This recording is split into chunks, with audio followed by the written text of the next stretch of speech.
Good morning, I'm Andy Hodges. Welcome to the Sensitization hearing for the Public Finance Management Amendment Bill webinar, Getting All Stakeholders Involved. This webinar is brought to you by Zimpaper's TV network ZTN, the Parliament of Zimbabwe, in partnership with Bold Ads, a subsidiary of Zimpaper's Private Limited.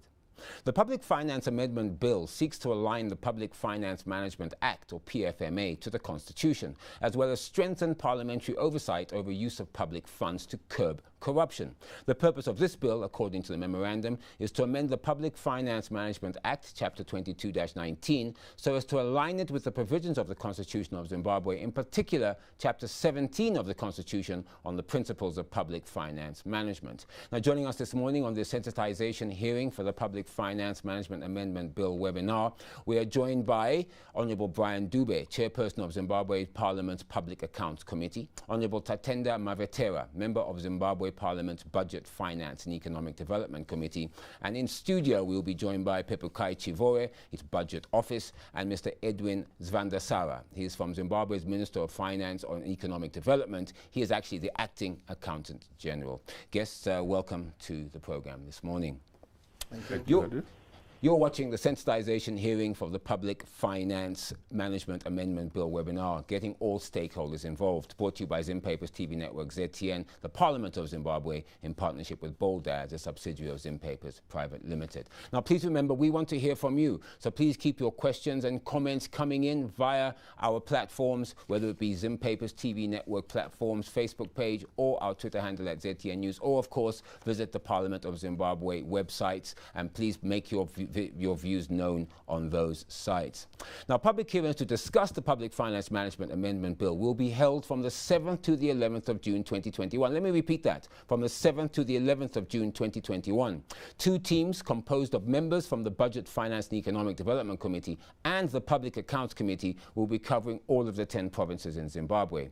Now, during the program, we will tell you exactly where these meetings will be held, so please make sure you participate. Again, all stakeholders must be involved. Now, before I cross over to our honourable members of Parliament, let's get an overview of exactly what the Public Finance Management Amendment Bill is and what it contains. So I welcome Edwin Zvandasara to our show. Edwin, thank you for being here. Why is the Public Finance Management Bill being amended? And what are the major changes that are being proposed for citizens to agree or comment on during the public hearings? Thank you, Andy. If I can start from the mandate of the ministry. You'll be aware that the Ministry of Finance and Economic Development has got the mandate to first manage the Consolidated Revenue Fund, but on the bigger picture is to exercise a general direction and control over public resources. You appreciate that all statutes are anchored by the Constitution. They have to be consistent with the Constitution. So when the Constitutional Amendment Bill was enacted, it then became necessary to align the Public Finance Management Act to the Constitution. There are a number of issues that are in the new bill. Starting from the principles, you'll be aware that there is a lot of emphasis on accountability, transparency. So these are issues which we are bringing down into the Public Finance Management Act, because it's important that there is transparency, there is accountability in the way public resources are managed. There is also the emphasis on the role of Parliament in terms of overseeing the management of public resources.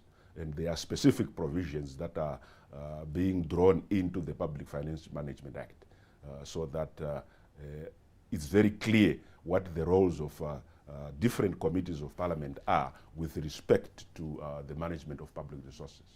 So, in a nutshell then, for citizens in particular, this really strengthens the public finance management spending, if I can call it that, and also the oversight by Parliament. I mean, this is the bottom line, and this is what we're asking citizens to come and attend public hearings on and comment and Precisely. Okay, thank you. I would now like to acknowledge and welcome Honourable Brian Dube. He's chairperson of Zimbabwe Parliament's Public Accounts Committee. He's joining us telephonically. Honourable Dube, welcome to the program this morning. Honourable Dube? Yes. Welcome to the show, sir. Thank you, Andy. Now, Honourable Dube, Zimbabwe has committed to fighting corruption in all its forms. How will this bill aid Zimbabwe, and specifically Parliament, in that fight? Thank you very much. You would note that the Constitution is very clear on principles of public finance management. What is not there is a supporting act which clearly then explains what must happen, as well as putting consequences for non-compliance. So the amendment to the public finance is to give effect and life or teeth to non-compliance. So the desire and intention is to make sure that there are consequences for non-compliance. There must be the penalties and consequences for non-compliance with the public finance management principles and standards, as you would have observed, as you would have observed in the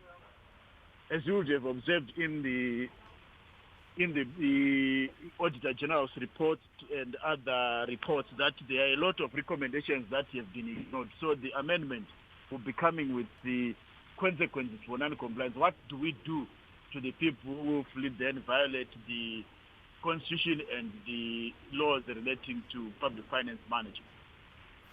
I mean, this bill, I mean, the government, of course, has done many amendments to obviously strengthen and enhance public finance management. So this bill really, if you look at it from a citizen's perspective, this is exactly what this bill is doing, Honourable Dube.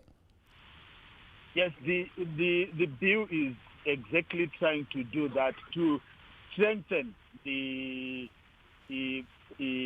method and mechanisms for enforcing compliance, public finance management.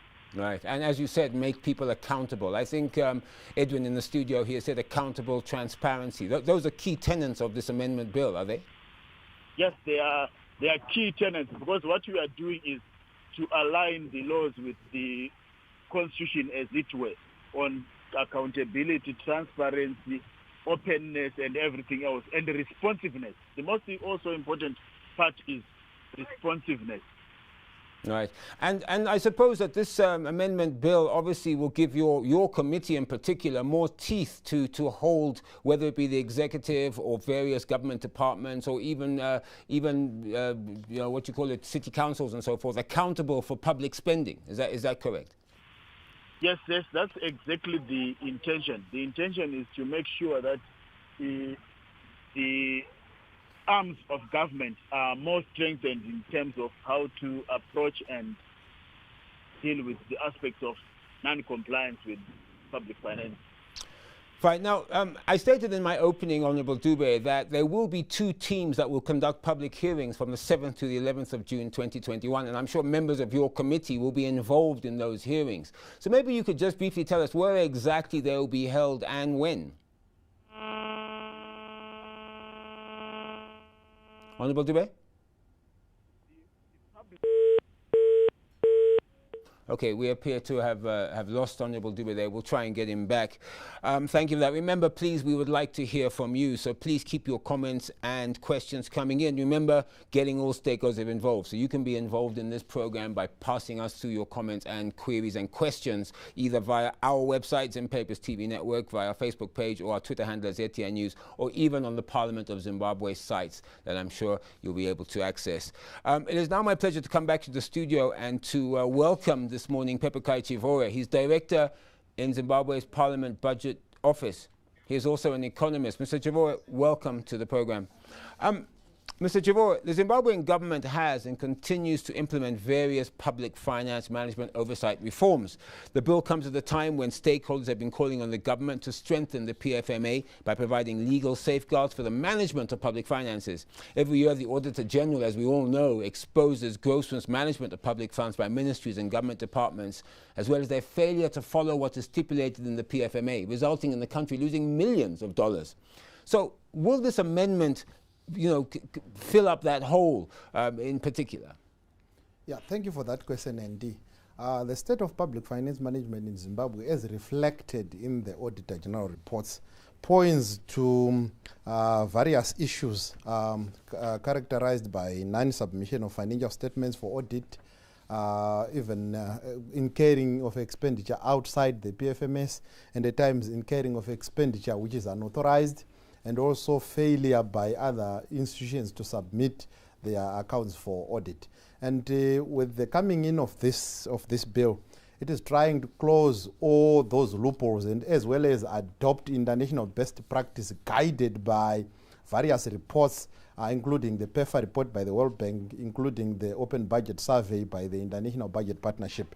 And you realize that Clause 4 of the bill is trying to incorporate provincial and metropolitan councils and local authorities. Previously, it didn't apply directly to these provincial councils. So they have now been brought on board, which means their accounts are now subject to the Public Finance Management Act. Now that's important for citizens, isn't it? Because we've seen a lot of mismanagement of funds in councils, and you're saying that was never under the Parliament's review. Now under the Act, it's there. Yeah, it's now under the Parliament's view. It's now under the purview of the Public Finance Management Act.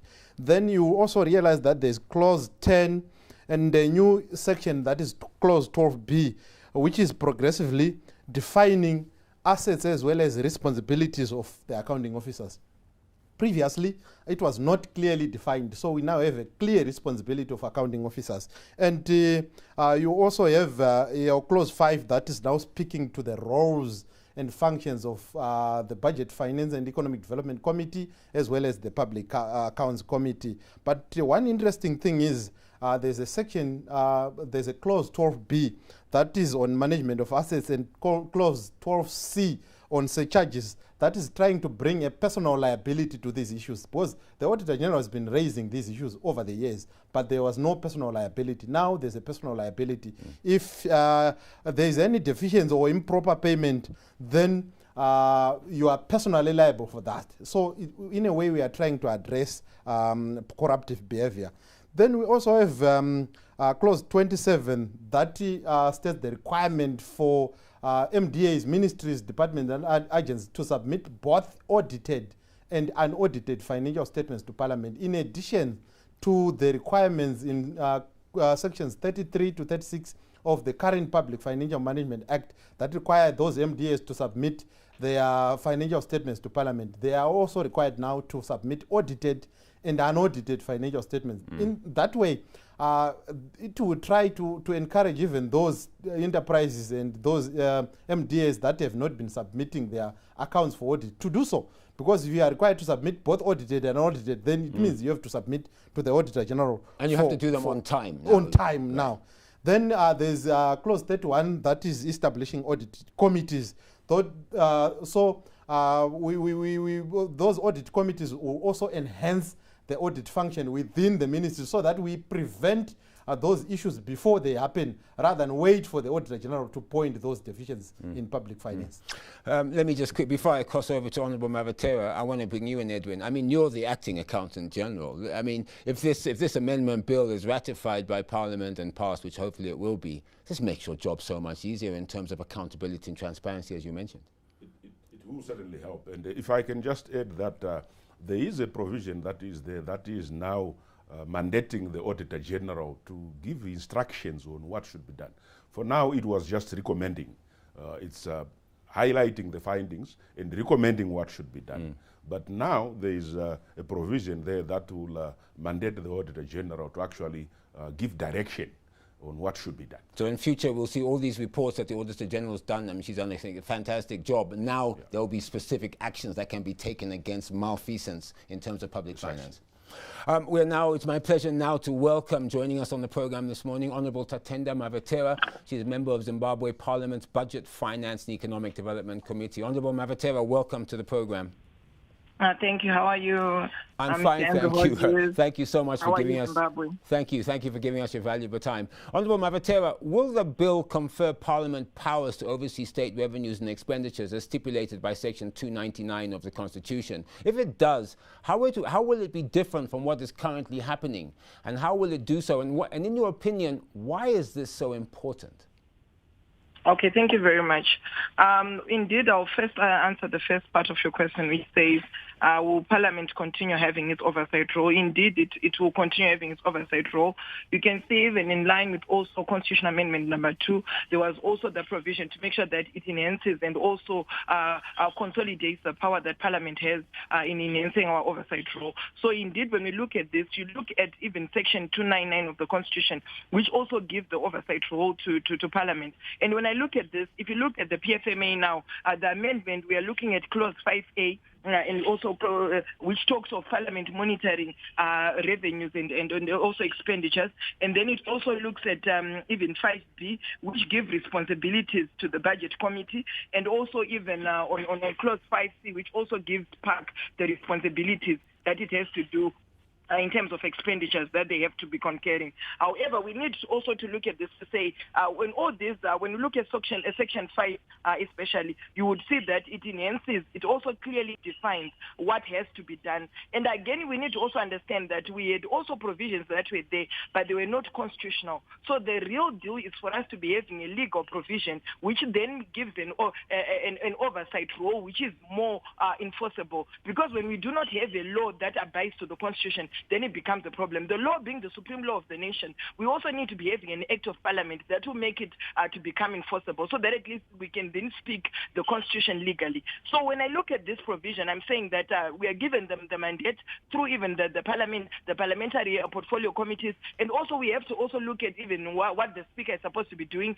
Of course, though we have got reservations on the Speaker being given the power alone, we feel that at least it has to be allocated to the SROC, so that at least the SROC would then be seen coming through to make sure that they've got an oversight role and also be given responsibilities.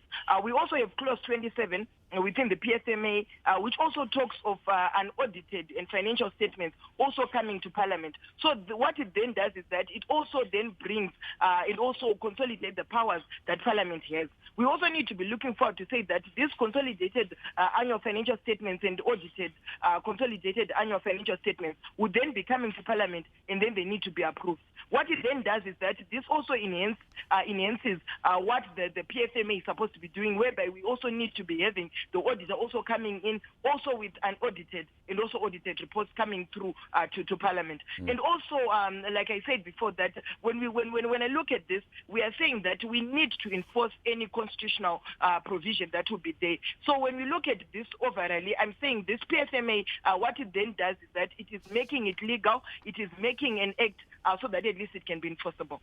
Now, Honourable Mavate, I want to look at one section in particular. Currently, Section 11.2 of the PFMA allows for the Minister to bring a condonation bill seeking forgiveness before Parliament, which writes off public resources advanced to funds or other entities if Treasury is of the opinion that the money is irrecoverable. Will Section 11-2 of the PFMA be amended to allow parliamentary approval before the debts are written off? And will Parliament have approval power over any loan agreement concluded by the government? Yes, indeed. Section 11.2, I think it's good for me to probably unpack is that it really provides for the Minister to bring the bill to Parliament and also to condone writing off of any public resources.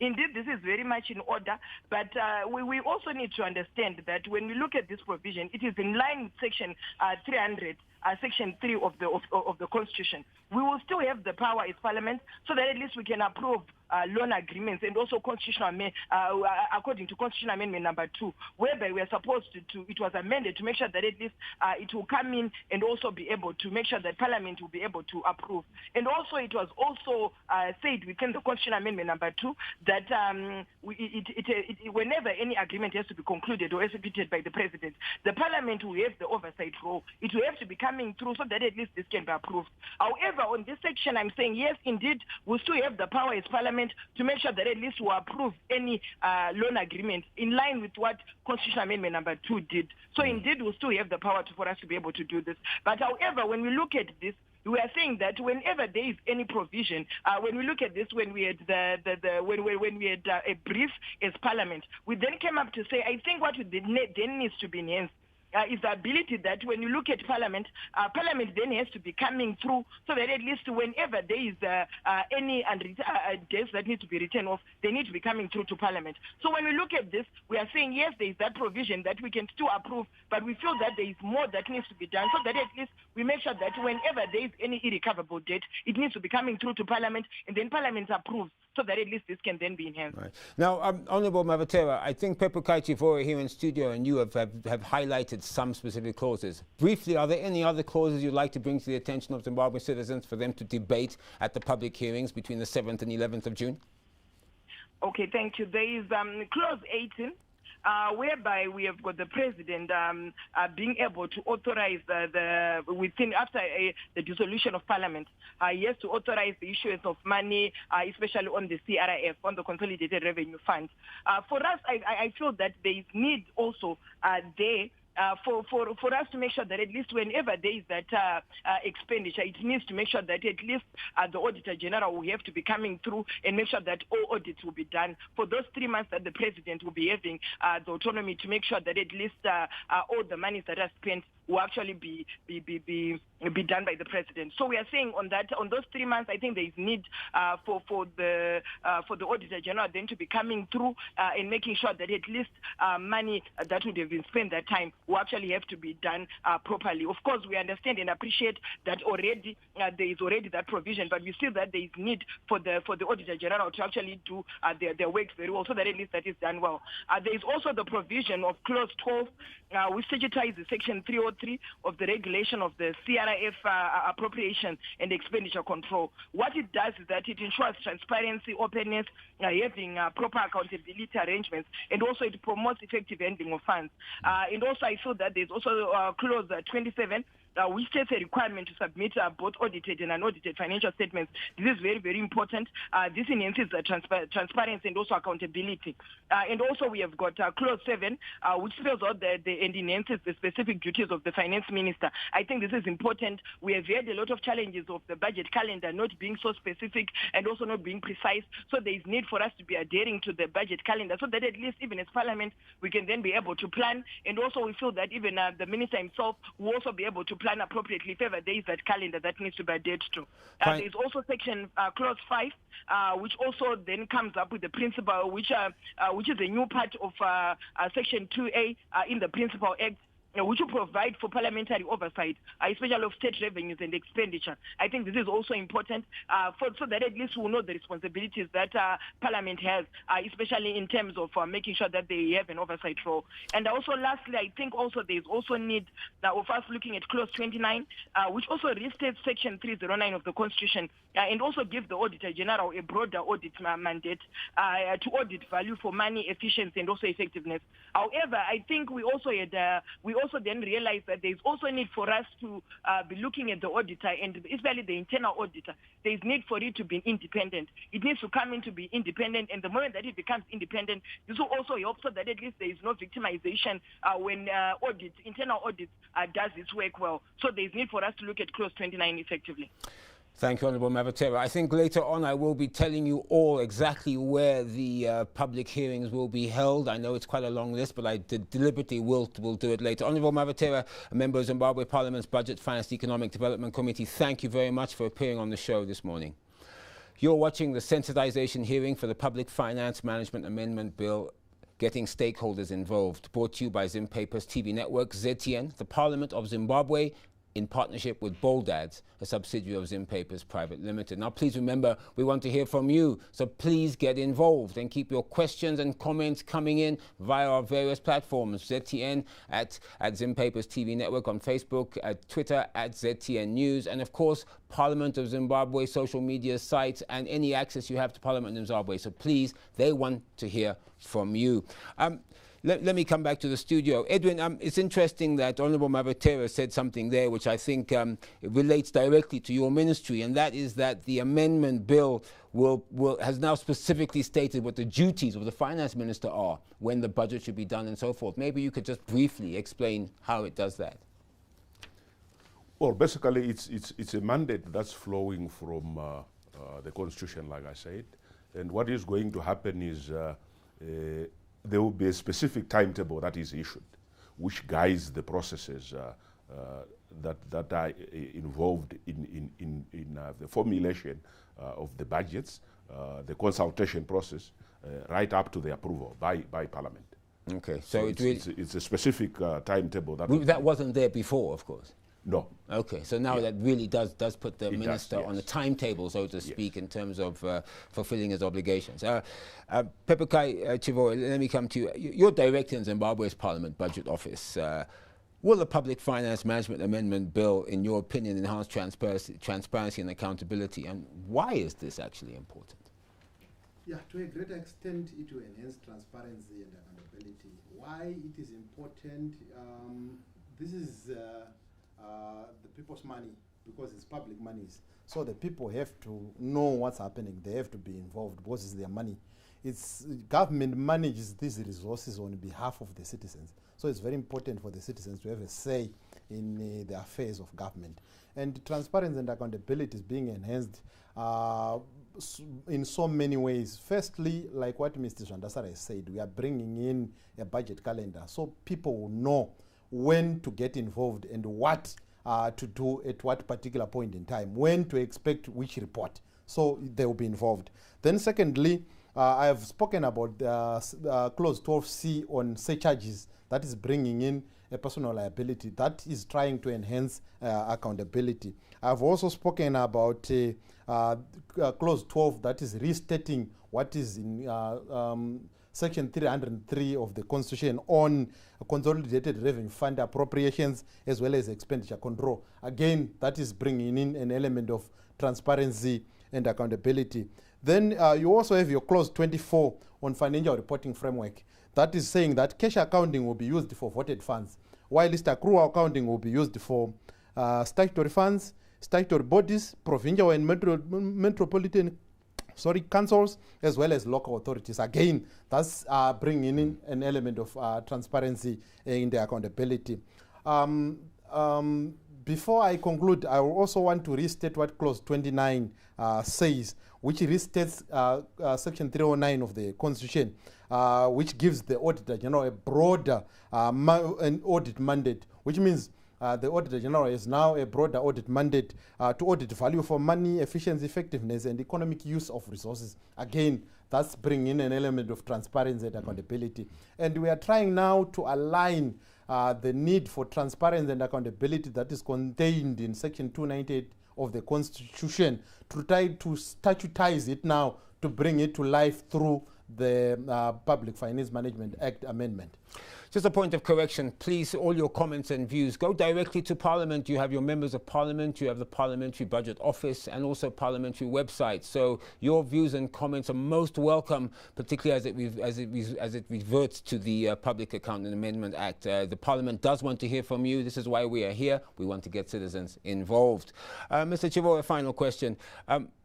It's about corruption. Will the bill assist Parliament in identifying and curtailing instances of corruption in public finance management? What tools will it give your office and Parliament to do this?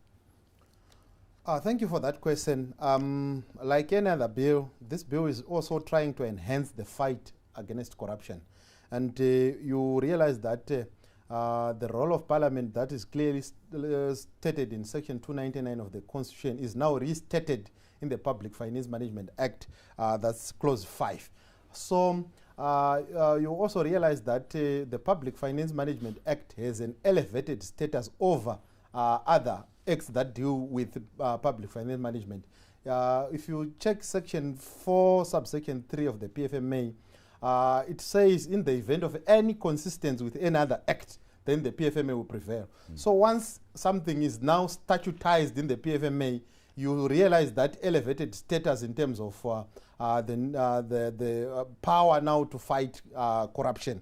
And like I've said, there are various other clauses that are enhancing Parliament's oversight role and also the fight against corruption, including the reporting clauses, including the personal liability clauses, including the clause 12 on withdrawal from the consolidated revenue fund, also including the assignment of duties and responsibilities on parliamentary committees under clause 5. So all those sections are trying to make sure that we enhance the fight against corruption. Or those citizens may want to come up with other suggestions as they relate to international best practice, as they relate to the other shortfalls that have been realized in the Public Finance Management Act, especially when you read your PEFA reports, when you read your staff monitored program reports. So you may want to bring in other suggestions, that also enhance the fight against corruption. Thank you. Look, as stated earlier, the Parliamentary Portfolio Committees on Budget, Finance and Economic Development, and also the Public Finance Public Accounts Committee will be conducting joint public hearings on the Public Finance Management Amendment Bill. This will be from the 7th to the 11th of June 2021. The committees, however, will be divided into two teams, and the teams will cover various places in Zimbabwe. Now, as I promised, I will now tell you exactly where. Team A, on the 7th of June 2021, they'll be in Mutare, at Mutare Queen's Hall, starting at 10 hours.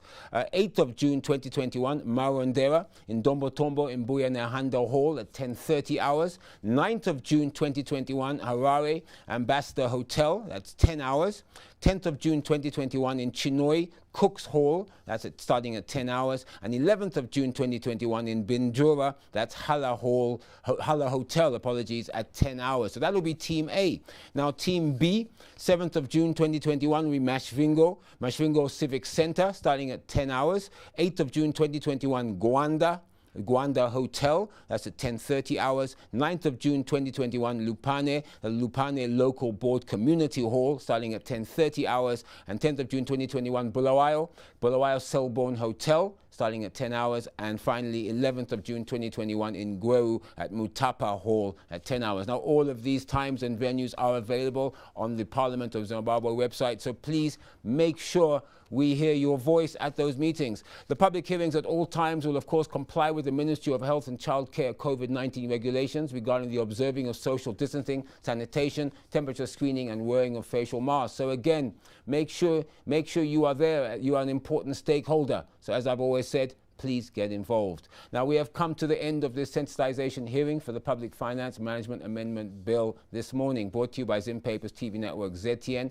the Parliament of Zimbabwe, in partnership with Bold Ads, a subsidiary of Zim Papers Private Limited.